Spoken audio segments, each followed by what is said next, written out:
Sang Sabda telah menjadi manusia dan tinggal di antara kita. Para sahabat Sabda Hidup yang terkasih, jumpa kembali bersama saya, Frater Jimmy, calon imam Kuskupan Palangkaraya, dalam permenungan hari ini, Jumat 18 September 2020, dalam pekan biasa yang ke-24. Permenungan kita pada hari ini diambil dari Injil Lukas bab 8 ayat 1 sampai ayat 3. Mari kita mempersiapkan hati dan pikiran kita untuk mendengarkan dan merenungkan sabda Tuhan. Dalam nama Bapa dan Putra dan Roh Kudus. Amin. Semoga Tuhan beserta kita sekarang dan selama-lamanya. Inilah Injil Tuhan kita Yesus Kristus menurut Santo Lukas. Dimuliakanlah Tuhan. Yesus berkeliling dari kota ke kota dan dari desa ke desa memberitakan Injil Kerajaan Allah.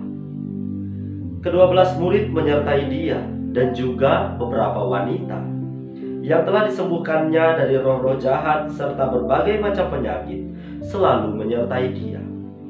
Para wanita itu ialah Maria yang disebut Magdalena yang telah dibebaskan dari 7 setan, Yohana istri Kuza, Bendahara Herodes, Susana, dan masih banyak lagi yang lain. Wanita-wanita itu melayani seluruh rombongan dengan harta kekayaan mereka. Demikianlah Injil Tuhan. Terpujilah Kristus. Para sahabat Sabda Hidup yang terkasih dimanapun Anda berada, salam sehat untuk kita semua. Dalam permenungan hari ini saya ingin mengajak kita untuk merefleksikan bersama 3 poin permenungan. Yang pertama berangkat dari bacaan pertama pada hari ini, yakni menunjukkan bahwa peziarahan iman kita di dunia ini senantiasa menuju atau mengerucut pada kehidupan abadi, yaitu kehidupan setelah kematian kita di dunia ini, yakni kehidupan kekal bersama Allah di surga. Rasul Paulus dalam suratnya menegaskan bahwa sia-sialah hidup kita sebagai orang Kristiani apabila Kristus yang kita imani tidak bangkit dari antara orang mati. Maka menjadi jelas alasan mengapa kita sungguh percaya bahwa kehidupan kita di dunia ini sungguh merupakan satu kehidupan yang hanya sementara.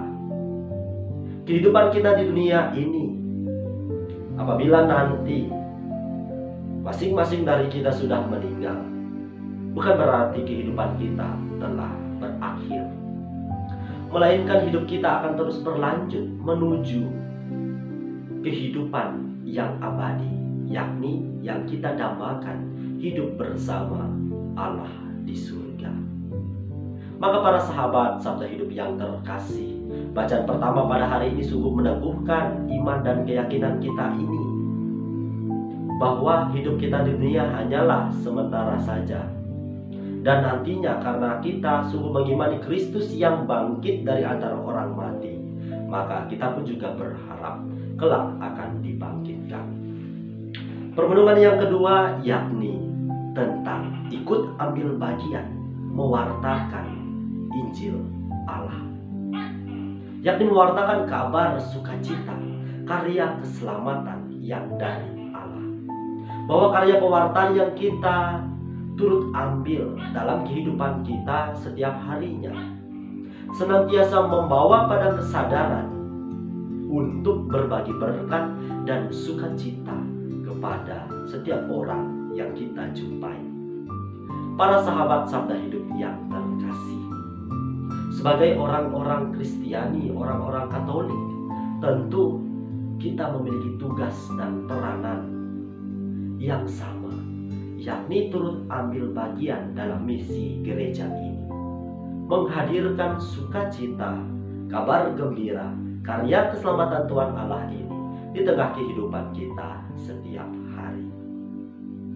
Poin permenungan yang ketiga ialah dalam beberapa hari ini kita mendengar melalui bacaan-bacaan suci bagaimana sosok perempuan ditempatkan atau dibahas secara khusus dalam kitab suci. Hari ini kita melihat beberapa perempuan disebutkan dalam kitab suci yang mengiringi karya pelayanan Tuhan Yesus. Dan juga beberapa wanita yang telah disembuhkannya dari roh jahat serta berbagai macam penyakit. Di sana dikatakan beberapa wanita ikut mengiringi perjalanan Yesus. Di antaranya Maria yang disebut Magdalena yang telah dibebaskan dari 7 setan, Yohana istri Kuza, bendahara Herodes, Susana, dan masih banyak lagi yang lain. Mereka disebutkan secara spesifik melayani atau turut serta dalam rombongan Tuhan Yesus dalam karya pelayanan dan melayani Tuhan Yesus dengan para murid melalui harta kekayaan mereka. Yang mau saya sampaikan ialah bahwa kendati pun gereja kita didominasi atau dipimpin oleh golongan lelaki, yakni para imam, tetapi tidak menutup kemungkinan bahwa wanita pun turut ambil bagian dalam perkembangan pastoral gereja. Saat ini banyak ketua-ketua lingkungan, ketua stasi itu dari golongan perempuan, ibu-ibu. Yang artinya bahwa setiap dari kita memiliki tugas yang sama, yaitu mengemban tanggung jawab sebagai pewarta Injil Kristus. Para sahabat Sabda Hidup yang terkasih, pertanyaannya, maukah saya, Anda, dan kita semua menjadi partner, rekan kerja yang sejati bagi Kristus dalam menghadirkan kedamaian di tengah kehidupan kita setiap hari? Atau sebaliknya, kita justru memilih hanya sekedar menjadi penonton, penikmat belaka, tanpa mau repot, berkorban waktu dan tenaga untuk ikut ambil bagian dalam karya pelayanan gereja.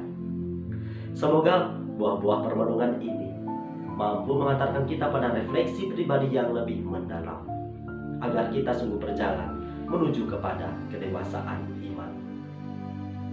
Semoga Allah yang Maha Kuasa memberkati kita, melindungi kita terhadap dosa, dan menghantar kita ke hidup yang kekal. Dalam nama Bapa dan Putra dan Roh Kudus. Amin.